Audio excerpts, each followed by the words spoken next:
Dawn's first pale light spilled across the tangled undergrowth of Thornwood Glade, illuminating dew-draped ferns and the mottled leaf litter beneath ancient oaks. Wildlife Rangers. Elena Costa and Malik Ajayi moved in silent tandem along the narrow game trail, their boots whispering over fallen oak leaves. Their mission was routine: check the perimeter camera traps, clear any poacher snares, and return to camp before noon. But as they rounded a moss-clad boulder, a sharp click rang out, and the world tilted. Malik's right leg jerked sideways, yanking him into a hidden cable snare camouflaged among the ferns. Pain lanced through his calf as the wire bit into his trekking pants. Elena spun, panic blooming in her chest. "Malik!" she cried, dropping to her knees to pry at the locking mechanism, but the trap's spring steel was merciless. The snare only tightened. Above them, a faint rustle drew their attention. There, at the very edge of the trail, a small, bristling shape stood guard. A hedgehog, its back curled into a perfect spiky sphere, nose quivering. Its tiny paws clutched a length of wire dangling from the underbrush. The creature's bristles glinted in the morning light, each spine poised in defiance. Elena blinked. It's holding the wire." Heart pounding, she eased backward, careful not to displace the desperate snare. The hedgehog shuffled forward, steel gray and determined, and with a decisive tug, it pulled one end of the snare free of its hidden anchor. The cable sprang back, slackening around Malik's leg. Seizing the moment, Elena reached forward and snipped the loosened wire with her belt knife. Malik lurched free, blood trickling from shallow cuts but otherwise intact. He staggered upright, amazement and gratitude flooding his gaze. Did that hedgehog just free me?" The little guardian uncurled at last, revealing glossy black eyes and delicate whiskers. It gave a small snuffle, then waddled between the ranger's boots, nudging Elena's hand with its snout. Elena knelt, gently stroking the creature's spiny back. "You saved us," she whispered. Malik winced as he flexed his ankle. "Saved my leg, and maybe our lives." He knelt beside Elena, gingerly bandaging his calf with a strip of spare medical tape. Overhead, birds resumed their dawn chorus, and the forest seemed to breathe again. Elena scooped the hedgehog into her gloved hand. "We'll call you Guardian," she said, smiling despite the adrenaline. "Come on, Guardian. Let's get Malik back to camp." Cradling the small hero, they retraced their steps along the soft earth, every crackle of twig and sigh of wind a reminder of the peril that lurked unseen, and the courage that could spring from the humblest of hearts. By the time the campfire's smoke curled into the midday sky, the Rangers bore more than a rescued colleague. They carried a story of an unlikely sentinel whose defensive curl had exposed a hidden snare, and whose fearless spirit had freed them both. And Thornwood Glade, ever watchful, had anointed a new protector in its ranks. The little hedgehog they would forever remember as the day's true champion. By mid-morning, the makeshift camp had settled into an uneasy calm. Malik sat on a log bench, propping his bandaged leg on a duffel, while Elena brewed mint tea over a small stove. The other Rangers, Toshi and Maria, gathered around, eyes wide with curiosity, over the story of Guardian, the rescue hedgehog. Elena cradled the prickly hero in her palms, letting it sniff the rim of her mug. "This little one just saved Malik from a concealed snare," she explained, "and I'm willing to bet it knows where more traps lie." Toshi tapped his map of Thornwood Glade, dotted with old snare report pins. "Poachers here usually strike at game trails near water sources," he said, tracing a line to a stream 20 minutes north. "But that area showed no snares in our last sweep. If Guardian led us to this trap, it may have detected iron scent or vibrations we missed." Maria raised an eyebrow. "Hedgehog superpowers," she teased, but the others nodded seriously. Elena stood and placed Guardian on the soft moss. The little creature gave a tentative sniff, then scurried off the log bench and into the ferns. The Rangers exchanged glances, then followed. They filed single file down the glade's narrow path. As they approached the boulder where Malik was trapped, Guardian paused at the trail's fork, one branch leading deeper into bracken, the other veering toward a rocky bluff. It sniffed the air, stiffened its bristles, then scuttled up the bluff path. Toshi called softly, "Easy, little one," and they trailed behind, scanning undergrowth. Within minutes, Guardian halted at a tangle of honeysuckle vines. There, concealed beneath a false layer of twigs, lay a second noose of braided wire, identical to Malik's trap. Only here the snare loop was held open by a bent stick, ready to spring when anything heavier than a rabbit brushed past. Maria knelt, heart pounding. That's a big game snare, set for deer at least. She slipped her gloved fingers under the wire and carefully lifted it aside. Elena cut the cable free, and Toshi dismantled the hidden trigger mechanism. "Good eye, Guardian," Elena murmured, scooping the hedgehog onto her shoulder. The creature curled once, then peered out, whiskers quivering. Malik limped up to inspect. "If not for you, we'd have walked right into another trap," he said. They traced the bluff's edge and followed Guardian as it darted along the hillside, pausing at every rustle of leaf or scent of metal.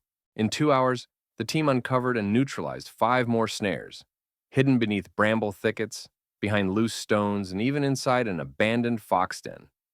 Each time, the hedgehog's nervous bristle curl and insistence at a spot revealed the hazard. Back at camp, the rangers laid the dismantled traps in neat rows on their tarpaulin.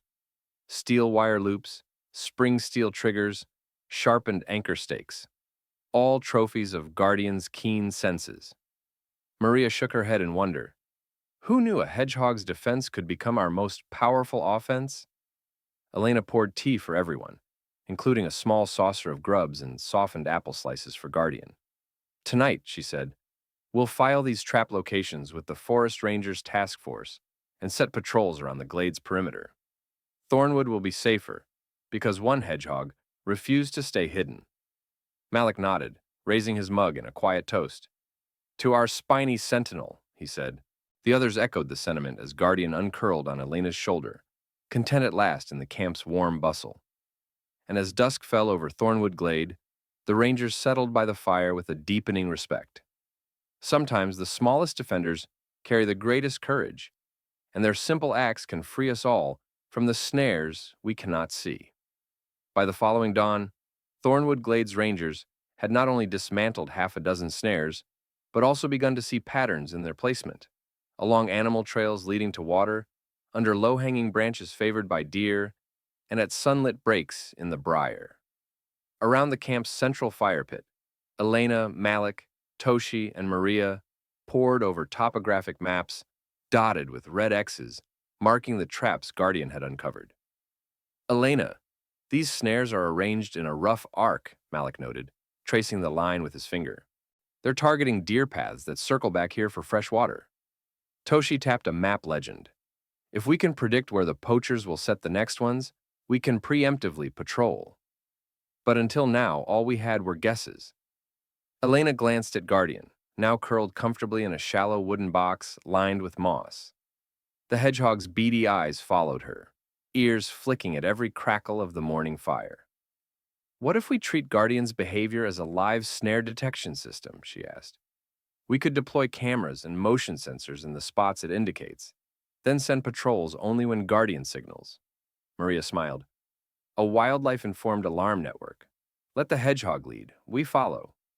With a plan in place, they laid it out an array of compact infrared trail cameras at the edges of the suspected arc.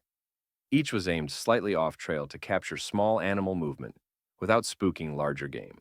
Next, they installed low-mounted motion sensors, disguised among leafy ferns, and linked them to handheld radios carried by Elena and Malik.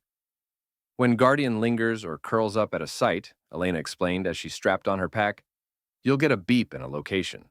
That's our cue to investigate." They practiced the drill at a known snare site. Guardian, sensing the still dormant wire loop, paused in its tracks, bristled into a defensive ball, and sniffed insistently. Instantly, Toshi's radio crackled. "Alert! Potential snare. Sector B4, Camera 3. Malik and Maria sprinted 20 meters through thicket to find and dismantle a fresh trap, still spring-armed, before any deer could blunder in. By mid-afternoon, the network was live. Guardian, fitted with a soft leather collar bearing a tiny inertial logger, foraged freely among the undergrowth. Every time it froze or bristled, its signal of disturbance. The nearest motion sensor sent a coded alert: zone, timestamp, and camera snapshot. Rangers converged on the spot within minutes. Over 4 hours, they disarmed 5 additional snares, some brand new, some reset from yesterday's cache, and even recovered a blood-smeared scrap of webbing, indicating a poacher's careless reuse. As the patchwork of triggers and responses wove itself into the day's patrol log, Malik busied himself updating the digital geofence on his GPS unit. "We're not just cleaning up snares," he said, voice muffled by the radio's static. "We're mapping poacher tactics in real time, data we can feed into predictive models tomorrow." That evening, as the sky painted itself with rose and violet, the Rangers gathered once more around the fire, their faces flushed with success. Guardian snoozed in its moss bed, spines relaxed, whiskers twitching in contentment. Elena raised a tin mug of tea. "To our brave little sentinel, and to turning its instincts into our strongest defense," she declared. Glasses clinked softly. In the settling twilight, Thornwood Glade felt less like a hunting ground and more like a protected sanctuary, its future guarded by an unlikely heroine whose defensive curl had blossomed into a living network of safety for all who walked its shaded paths. The dawn mist still curled along the forest floor when Elena convened the Thornwood Rangers beneath the great oak at the glade's heart. With Guardian perched alertly on a broad stump, a living emblem of their success, she unfurled a fresh map of the surrounding woodlands. Its edges were marked not with old Snare report pins, but with radiant green dots, new Guardian zones, areas where the Hedgehog's collar had logged repeated alert postures. "Since yesterday," Elena began, "we've seen Guardian mark 8 distinct sites, 4 within Thornwood Glade and 4 beyond, stretching toward the old logging road." She tapped a dot near the creek bend. "This cluster here suggests poachers have extended their nets upstream." Malik stepped forward to add detail. "Motion sensors picked up deer activity last night in that sector, but no rangers passed through. Guardian's bristle curl there led us to dismantle 2 snares before dawn." Toshi adjusted his pack, eyes bright. "If we can expand our sensor network along these new zones, we can cover twice the area with only 1 extra ranger." Maria nodded, pulling a bundle of lightweight trail cameras from her pack. "We have 10 more units. Let's redeploy them along the logging road and the northern causeway. Sites poachers favor for deer transit at dusk." Elena laid out the plan. Each ranger would carry a handheld Guardian Alert Receiver, GAR, a GPS-linked radio, programmed to recognize the Hedgehog's sudden halts and defensive curls via its inertial logger. Whenever Guardian froze for longer than 2 seconds, the GAR would vibrate and flash the closest waypoint. "You'll get a buzz," Elena explained, "and a map coordinate. Then you move in, dismantle the trap, and reset the sensor network before moving on." As the team divided supplies, Maria and Toshi heading north, Malik and Elena charting a loop southeast toward the logging road, they paused to offer Guardian a final handful of mealworms and apple slices.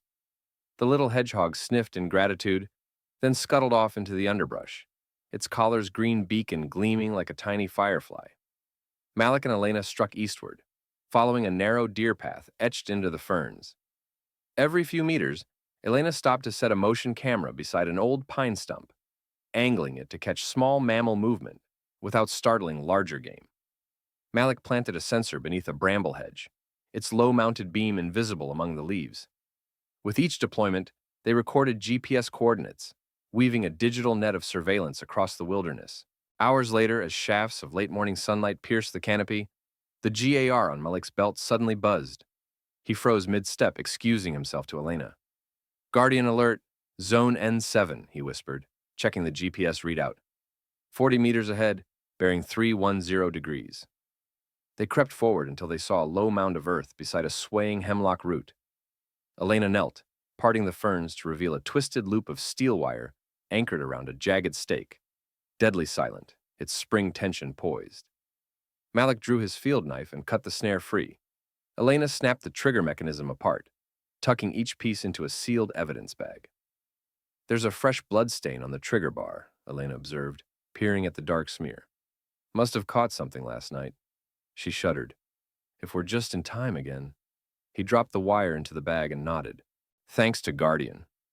Malik reset the motion sensor above the clearing. Then he and Elena retraced their steps, bounding lightly across the woodland floor. By mid-afternoon, they regrouped at the logging road crossing, where Maria and Toshi had already swept 4 more snares. The cameras Maria retrieved buzzed with nocturnal wildlife, foxes, rabbits, and deer, none ensnared. Toshi grinned.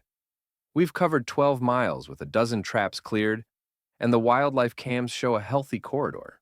Elena consulted her map. Let's feed all this data into the Forest Service's GIS. With these guardian zones and motion camera logs, we can predict poacher patterns and deploy patrols more efficiently. She keyed coordinates into her tablet, exporting a shapefile that would automatically update with each new sensor or collar alert. That evening, back at camp, the Thornwood Rangers convened beneath strings of soft lantern light. They projected the day's data onto a tarp, a mosaic of tracks, trap sites, and guardian alert points. Forest Service Warden Alana Rivers joined them via satellite link, her lonesome office perched high in the ranger station. On her screen, the shapefile layers glowed in bright colors, ready for strategic planning. With this, Warden Rivers said, voice crackling over the link, we can issue an all-zone patrol advisory to our east and north squads. By morning, they'll be sweeping the outer boundaries, backed by your Guardian-led alerts. Her confident tone brought relief. And we'll install more permanent cameras and sensors in the hotspots you've uncovered today. Elena exchanged a proud glance with her team.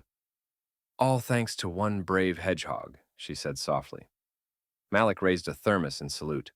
To our guardian of Thornwood, may its spines keep us safe, and its path guide every ranger in these woods. As the fire crackled and stars wheeled overhead, the rangers settled in with fuller hearts, knowing that in the interplay of hedgehog instinct and human ingenuity, Thornwood Glade had grown more than a sanctuary. It had become a fortress of foresight, defended by guardians both spiny and steadfast. By the 5th dawn after Guardian's first rescues, Thornwood Rangers had amassed a trove of data. 47 Hedgehog Alert collar events, paired with snares dismantled and wildlife corridors cleared. Beneath the ancient oaks of the glade, Elena convened an emergency workshop, Hedgehog Sentinel Training, inviting Forest Service recruits, volunteers from the nearby village, and even students from the local wildlife college. Guardian perched at the table's center, its spines relaxed yet alert, a living emblem of vigilance. Elena began with a demonstration. Observe how Guardian reacts, she instructed as Toshi replayed a recent inertial logger clip. A sudden pause, a bristle curl, then a short scurry. Recruits nodded as Elena pointed. That pattern tells us, potential snare here. She handed out Guardian alert receivers and field notebooks. In pairs, you'll follow Guardian's collar pings and practice setting sensors, dismantling mock snares, and reporting via radio. Over the next hour, the trainees fanned out. Maria guided one group along the creek's hidden ford, teaching them to clear brush quietly so as not to startle small mammals. Malik led another team through the bramble maze by the logging road, showing how to use motion cameras discreetly, pointing lenses at game trails, not at open clearings where deer roam freely. Meanwhile, Elena and Toshi accompanied village youth into the deeper forest.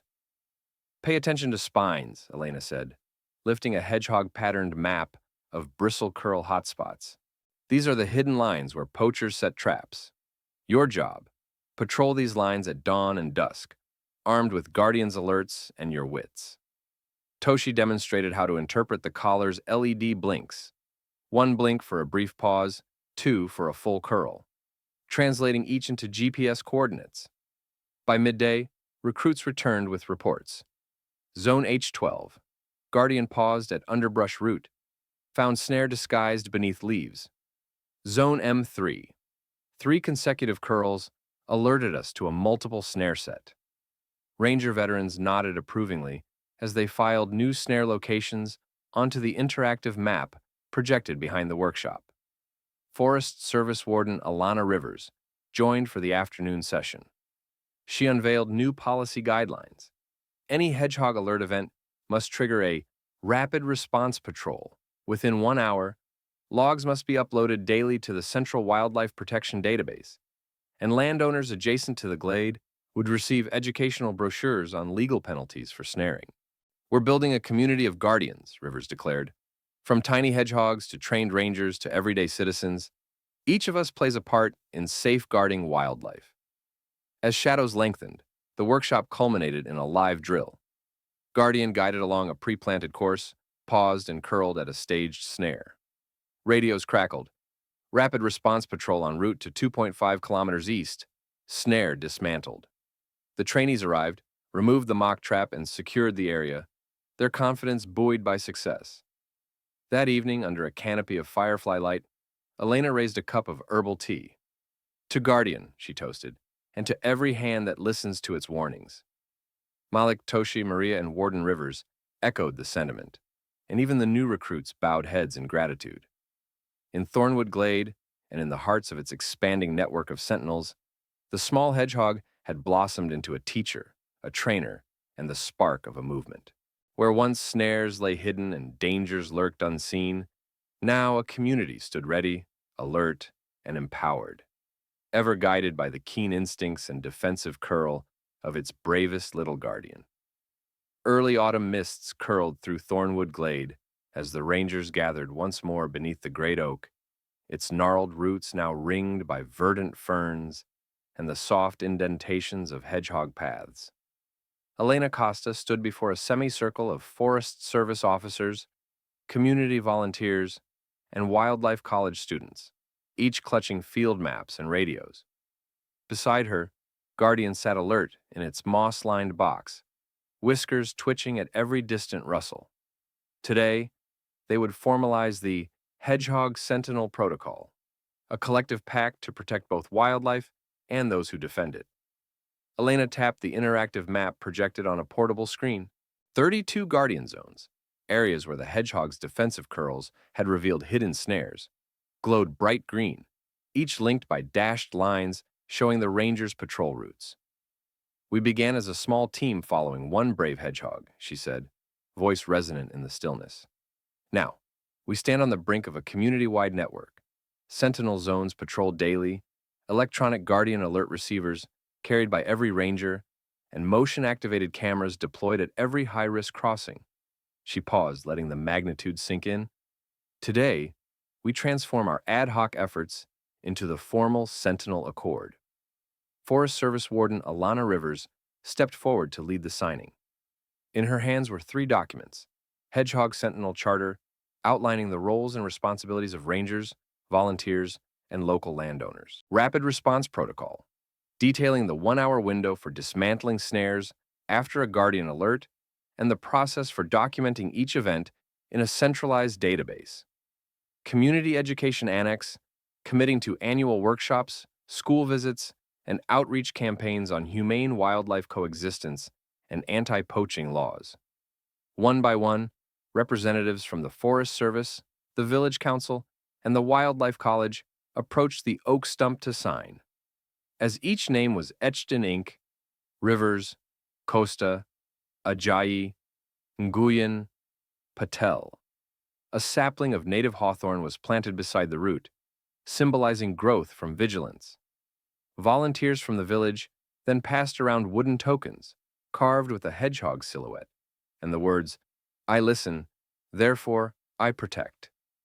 Each participant tucked the token into their pack or pocket, a tangible reminder of their pledge. With the accord sealed, Elena directed everyone to the forest's edge, where crews had prepared a demonstration track. Toshi and Maria led the live-action drill. Guardian, guided by Malik's soft whistle, escaped its box and trotted along a mossy trail. Within moments, it froze at a hidden snare, its bristles curled, triggering the GR radios in the hands of nearby recruits. Radios crackled immediately. Guardian alert, Site G14, dispatching team. 4 volunteers sprinted ahead, cameras and cutters in hand, and within minutes had dismantled a concealed wire loop, resetting the trail for safe passage. Cameras recorded the rescue, instantly uploading video and GPS data to the Sentinel database. As the sun dipped low, casting the glade in gold and shadow, The new rangers and volunteers gathered for one final ceremony. Elena raised her voice above the hush of evening crickets. In listening to the hedgehog's curl, we have learned that even the smallest voice can command great change. Let this accord be a living testament. Whenever any of us hears that warning, we move, not as individuals, but as a community bound by respect for life. A hush fell, broken only by the soft snuffle of Guardian, curling into a snug ball on its mossbed, its signal of satisfaction and trust. Participants placed hands on the oak's broad trunk, pledging solidarity beneath its ancient boughs. In that moment, Thornwood Glade became more than a protected forest. It became a bastion of partnership, where human determination and hedgehog instinct wove together into a living shield for all who trod its paths. A year after the Sentinel Accord's signing, Thornwood Glade wore the quiet pride of a well-guarded sanctuary. In the clearing beneath the great oak, rangers and community members gathered once more, this time to unveil the Sentinel Pavilion, a living classroom where the hedgehog's story and its life-saving curl would be honored for generations. At the pavilion's center stood a bronze sculpture of Guardian, poised in mid-curl atop a bed of fern-carved stone. Around it, engraved plaques bore the names of every snare cleared, every ranger trained, and every village volunteer who had taken up the mantle. Young students from the Wildlife College pressed noses against glass display cases holding Guardian's original moss bed, the first GR devices, and field notebooks chronicling the earliest alerts. Forest Service Warden Alana Rivers opened the ceremony. "Today we celebrate more than a structure," she declared. "We honor a movement, one that began with a single hedgehog's act of defense and grew into a community's vow to listen, respond, and protect." Her hands swept across the crowd, rangers in crisp uniforms, volunteers in bright vests, even village elders in traditional dress. Elena Costa stepped forward to share the pavilion's guiding principle. "When the smallest voice speaks, we answer with every tool we have." She invited Malika Jai and Toshin Nguyen to activate the pavilion's interactive Sentinel map. With a touch, the map lit up, revealing not only Thornwood's Guardian zones, but also emerging networks in neighboring woodlands, where other teams had adopted the hedgehog-inspired protocol to protect badgers, porcupines, and ground squirrels. Next, Maria Patel unveiled the Sentinel Exchange Program, a biannual summit rotating between Thornwood and partner reserves. Representatives from 6 regions, Scotland's hedgerows, India's grasslands, North America's oak savannas, shared how their own spiny sentinels guided anti-poaching patrols. Virtual links flickered to distant sites as rangers demonstrated their local GAR systems, each adapted to species-specific alert postures. As the sun set behind the pavilioned oak, Elena and Malik released a litter of rescued hedgehogs into a protected underbrush enclosure behind the pavilion. Guardian, now matriarch of her own brood, watched intently before leading them into their new home. The children cheered as tiny snuffles and tentative curls heralded the next generation of sentinels. In the pavilion's final moment, Warden Rivers raised a glass of elderflower cordial. "To Guardian, the spark that kindled our vigilance, and to every guardian who listens and acts in this glade and beyond." Glasses clinked softly beneath the rustle of oak leaves. As lanterns glowed along the winding trails, Thornwood Glade slept under the watch of its smallest heroes. Their spines had shaped a fortress of foresight, their courage had guided human hands, and their legacy would echo in every rustle and curl, reminding all who entered that sometimes the greatest protectors walk on tiny, bristling feet.